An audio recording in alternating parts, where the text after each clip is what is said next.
If you're a person with a Facebook profile, it is definitely to your advantage to understand how the topic of this video affects your virtual life. And if you're a business or organization with a Facebook page, it is mandatory that you understand how the topic of this video affects your business and the visibility of your posts. Surely by now you've heard the term algorithm. Surely you can't be serious. I am serious, and don't call me Shirley. But today, I want you to understand what's behind the algorithm. For example, did you know that the organic reach of a page post is down to 5.2% for 2020? And the average engagement rate is now 0.25%. Oh, come on! That's 1/4%. These are pretty damning numbers, meaning people aren't seeing your posts, but not because they don't want to, but because they're not given the opportunity to see them. And that's the algorithm at work. My goal here is to turn you into an expert on the topic, because if I can do that, you can start using the algorithm to your advantage. So I hope you're comfortable, because we have a lot to cover.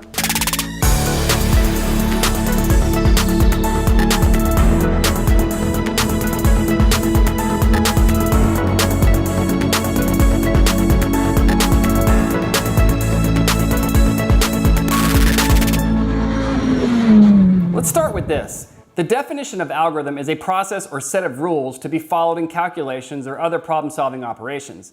In the context of social media, specifically Facebook, the algorithm is a series of programmed logic that decides what you see, when you see it, and in what order. And in truth, it's not one algorithm, but layers and layers of logic filters continually tweaked to maximize your engagement. It's multiple algorithms.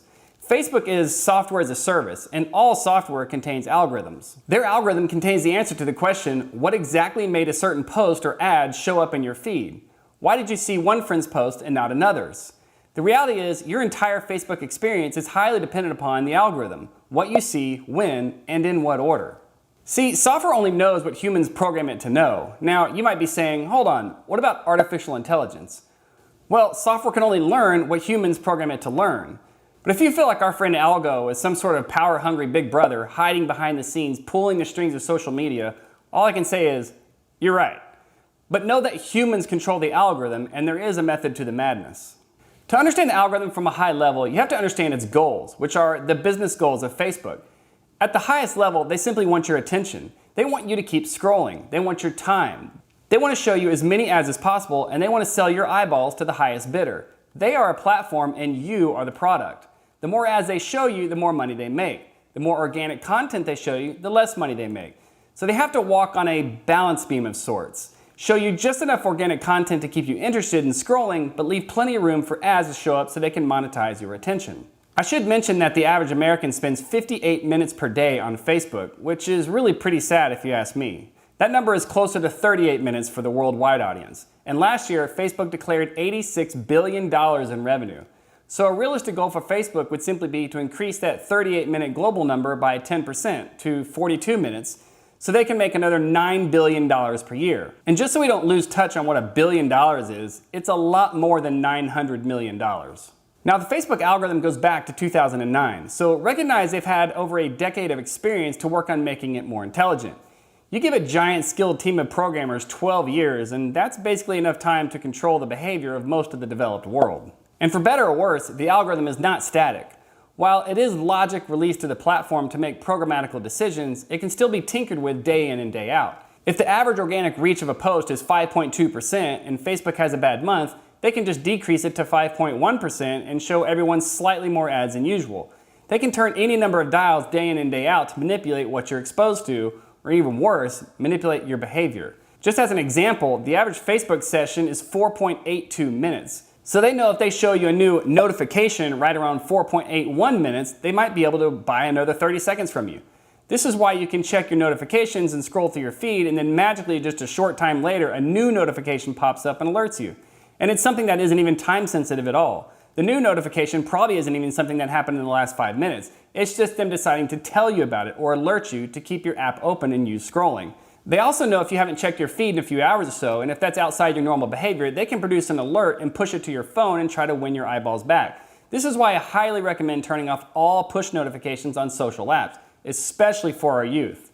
Push notifications are simply handing your attention span over to a group of people that do not have your best interest in mind. Now, before we talk about the layers of algo, let's quickly go over what Facebook knows about you so you know what all they have to go off of to base their programmatical decision filtering on to produce your personalized feed. Try saying that 3 times. If you're not sitting down, you might want to sit down for this. Facebook knows what articles you've read and shared. They know what photos you've looked at and how often. They know where you are, where you've been, where you frequent, and where you live. They know your belief system and your political leanings. How, you ask? Well, by people you're friends with, public figures you follow or your friends follow, articles you've liked or shared, memes you've liked or shared. All of this is actually extremely easy for them to categorize. They know essentially everything about you except your search history. Only your ISP and Google know that. But rest easy, those two aren't friends with Facebook. In fact, they're enemies. Which is a good thing, because that combination would be incredibly powerful. But Facebook does know a good part of your browsing history due to the Facebook pixel that most businesses use. So when you ask, what all does Facebook know about me? I'm telling you, they know everything. They know stuff about you that you don't even know. They're practically inside the subconscious level of your brain, because they've been watching you interact with friends and information, news, photos, and videos for years now. And if all this sounds a little scary, let me just say this. It's because all this is a little scary.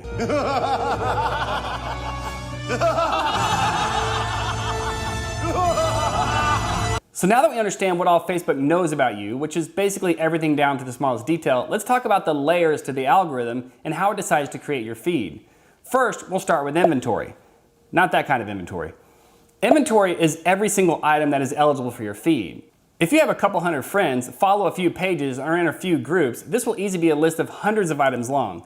This is Algo's first step, gathering all available inventory. Keep in mind, on top of any organic inventory, any ad that matches you for the target audience also goes into a bucket of ad inventory considered as well. This represents all the inventory available to populate your feed.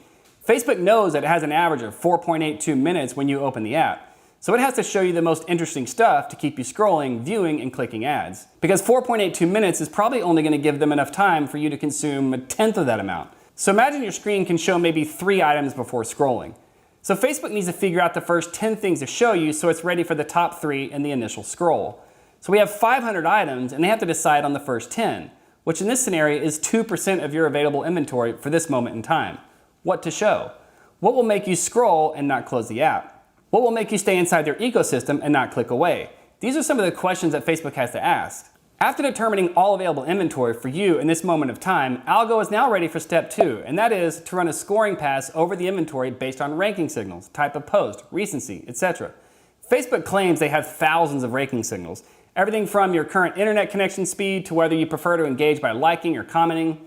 Example, if you're riding in the car on a road trip, your internet connection will be very different than if you're at home on your Wi-Fi. So showing you a 12-minute video that someone uploaded to Facebook probably won't make the inventory cut for this moment in time. Facebook will wait until you're on a faster connection so the viewing experience is better.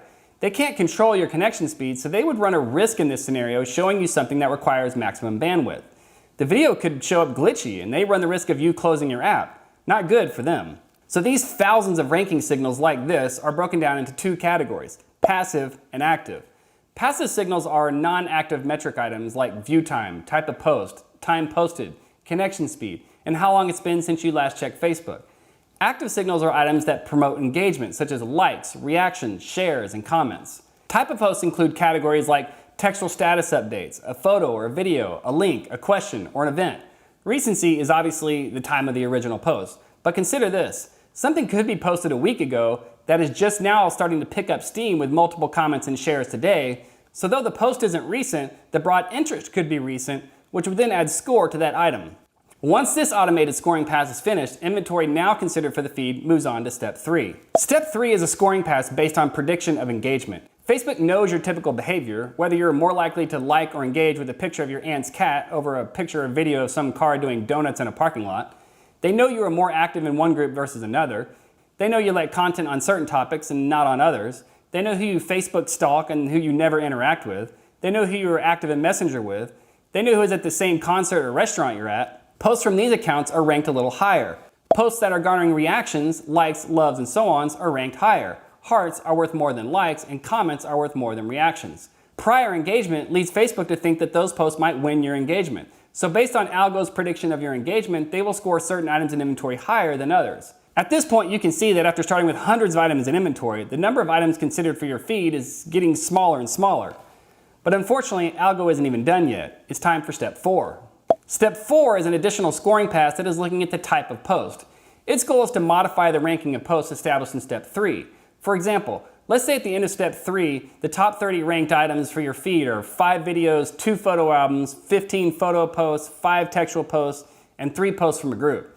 Well, it's not the best user experience for them to show you all 5 videos in a row, or all 3 ads in a row, or all 15 photos in a row. They want to try to make it interesting, so they'll show you a photo, and then a text post, and then maybe a group post, and then an ad, a photo, a video, a text post, and an ad, so on and so forth.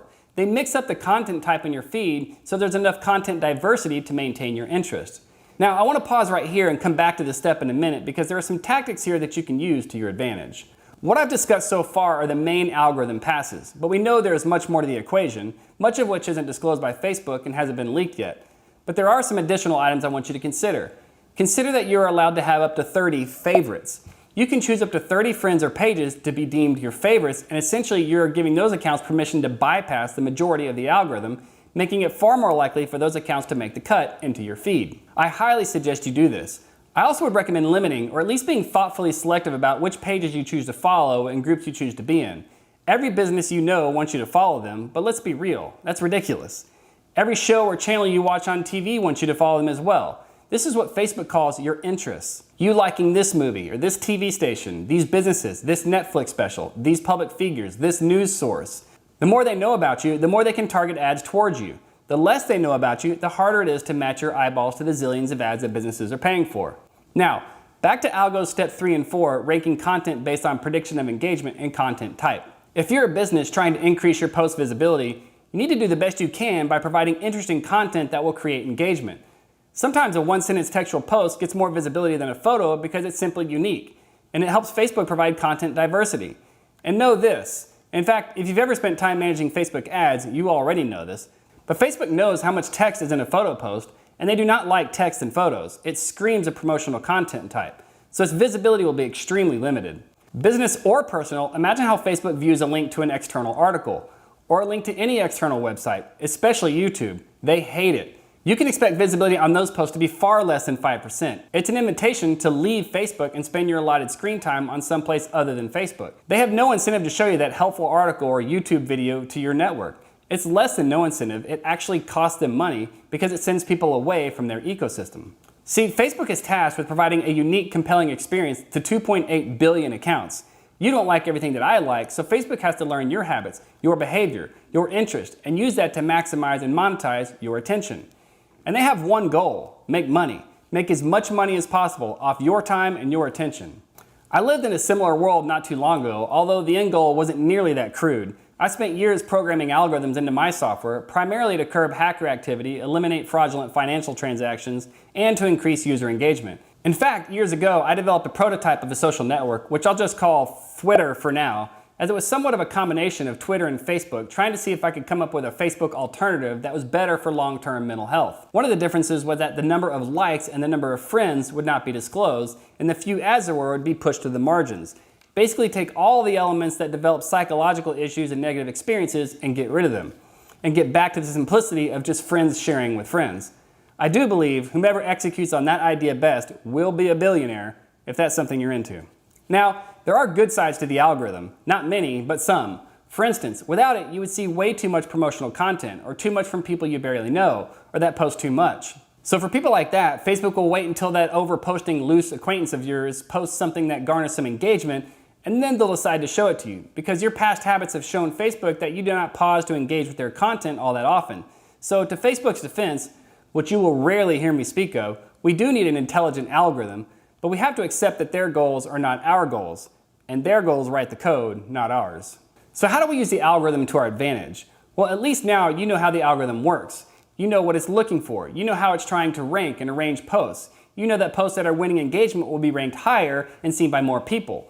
We know that those that overpost are ranked lower and that those that rarely post are ranked higher, because it gives Facebook something unique to show you. If Facebook is a tool for you and not just some time-sucking, anxiety-causing social network, then you're going to have to get creative. For example, if you're a YouTuber or promoting off-network content, you might upload teaser videos natively to Facebook. Facebook loves a native video uploaded directly to them, but be careful with your speech because Facebook knows what you're saying in your video. It's like text and an image. They're reading and listening to content that was historically hard to read and listen to. If you're a business, maybe start a small group of maybe 15 people that are your inside circle of trust. If it was me, I could call it Matt's Insider Group. And in that group, I could say, hey, my business is gonna post something in an hour, try to find it, like it, love it, comment on it, share if you feel led. That initial boost of engagement will trigger the algorithm to your advantage and help you break out of the 5% average exposure rate. Maybe you cycle the types of posts you release. Photos, videos, photo albums, textual posts, questions. See what naturally works and when, and then expand on what you learn. You have to make your content valuable to Facebook, not just to your audience. But the bottom line is, within Facebook, your content has to be interesting for your audience and valuable to Facebook, which is what will create above average engagement and keep people in the FB ecosystem. Hey, thanks for watching. I truly hope this helps and was time well spent for you. If you like what you saw, click that like, subscribe, and ring that bell for me. I've got a lot more videos to come, and by subscribing, you'll be notified when I release new videos. Thanks again, and take care.